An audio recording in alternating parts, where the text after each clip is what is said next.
here we go again. Another classic card about to go sideways. Make sure you guys smash it and grab out of that subscribe button so you guys don't miss out on more Oz content. So we're going to be starting over here with the White Dowston. And for those of you that don't know what in the world is going on with this, it is a fiend-like monster. And you're probably like, okay, but Robbie, it's a normal monster. See, do you remember all the way back in the day when Fiendsmith got announced? A lot of people were just like, oh my gosh, White Dowston, we can unexpected die this out. Well, it would appear that this card has actually gone sideways again in Japan, because there was a Cyberse pile deck that showed up, actually that went 6-0, that I guess has re-sparked this huge buyout wave of White Dowstons. Now, I'm going to be honest with you here. I don't have a problem with seeing this card going up in price. I just don't know, if this is going to be something that's going to really pay attention to, our side of the market. But we're here to report on cards that go terminal and to keep everybody educated on, the latest in Fiendsmith technology out here. And, I initially thought Fiendsmith was not going to be as crazy as it actually was. But man, oh man, they have found so many ways to break the splashability of this deck into other packages. I mean, a lot of it's got to do with Lori and, the fact they can make Beatrice in some piles.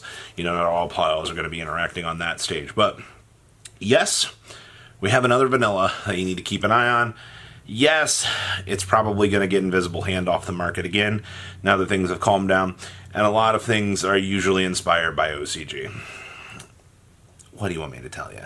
All right, I didn't think I'd see the day where another, vanilla monster would be going terminal, but you know what, market? You keep doing your thing. That's why I love this game sometimes. So earlier in the week, we had this V-Jump promo announcement. I'm still saying it looks like a Tenchi Muyo, animal. Other people are like, oh, it's a Pokemon. Either way, it doesn't matter. It's however you choose to relate to these things. But we're now back into the reality of things, and it's all about, you do know the Sky Striker manga has been done for a while now, right? We're back on the Magistus hype train out here. Wait, what's that? Magistus is dog shit and nobody gives a fuck? Wow, that's just really opinionated of you, Internet. All right, that's not going to stop people from actually using their noggins out here and looking at, everything that's in the world of Magistus. This branches out to Invocation and Friends. This branches out to, the craziness that has to do with, spell books. There's a lot to this lore, all right? Konami's designing these cards in ways to, kind of help out generically. It actually amazes me that people don't seem to realize or follow these trends. Like, I'm here to talk about them, but come on now. So we're putting the spotlight back on the Magistus stuff. This first promo, I think, will be one of many.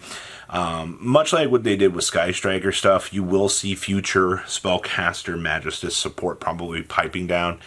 I would say probably premium pack either this year or next year. You're going to start to see more of those bits and pieces, which means your original Magistus cards could actually end up being worth something. Means collector's rares from that era could actually be worth something. I mean, yeah, it's highly possible at this point. But for all intents and purposes right now, that's what we're looking at. It's what we're fully expecting. And you know what? I'm not shocked, honestly. To the people that choose not to believe this one, well, that's on you. When you watch Magistus cards shoot up over the next, 3 to 12 months, you can just be like, I can't believe this. Nightmare Throne. Now, I know Nightmare Thrones are already sitting at $35.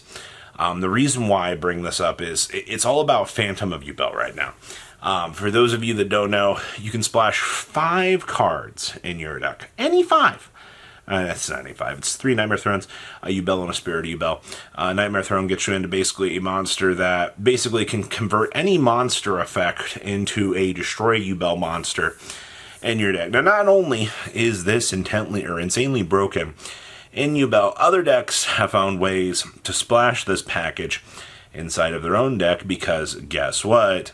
It is kind of broken. That means that you can convert a Veiler, you can convert not an Imperm, you can convert an Ash effect, all into Destroy Yubel, which ends up floating. Oh, and that means, wait, Nibiru?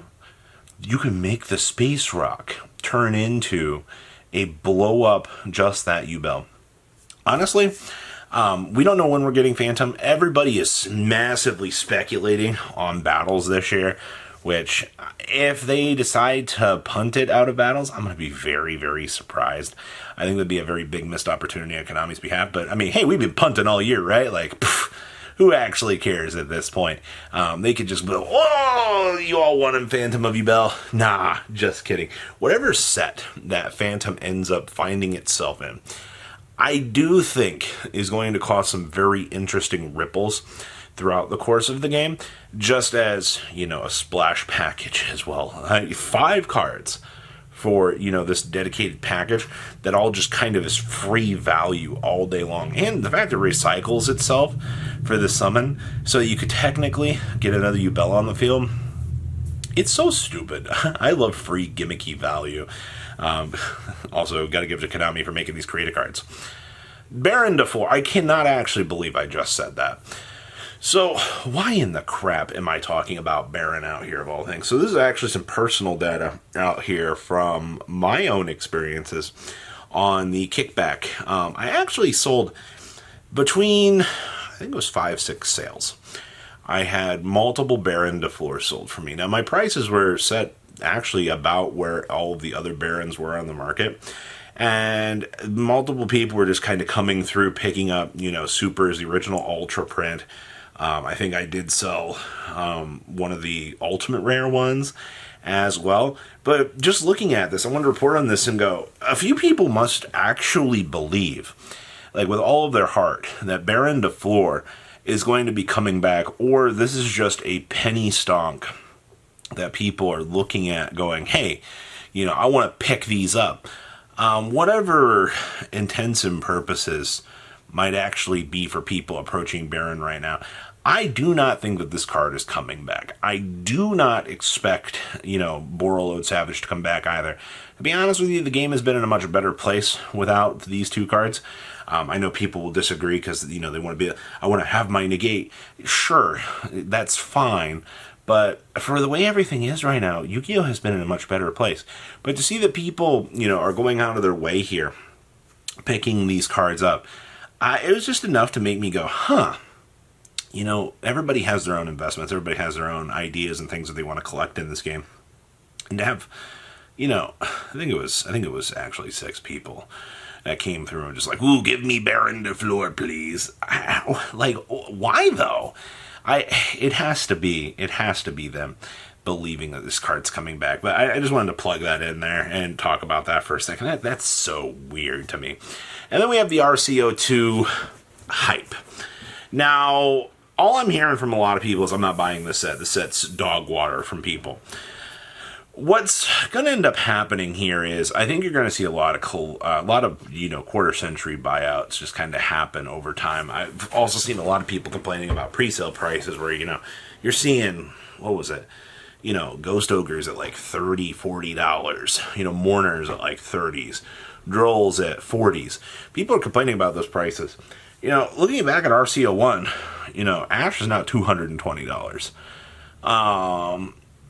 Apples to oranges, I guess, in terms of your comparison prices, but I think the reality of the situation is going to kind of unfold here, and also a lot of people are looking at this.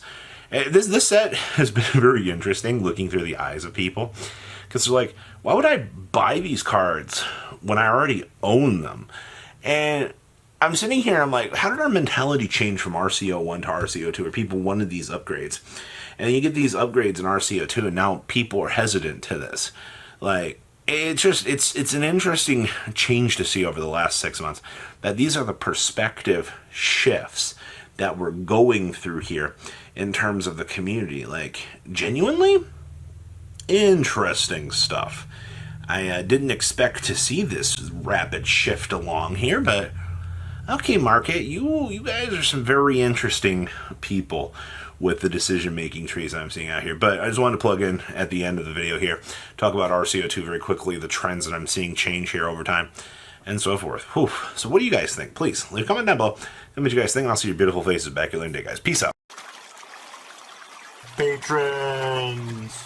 Thank you. Ah!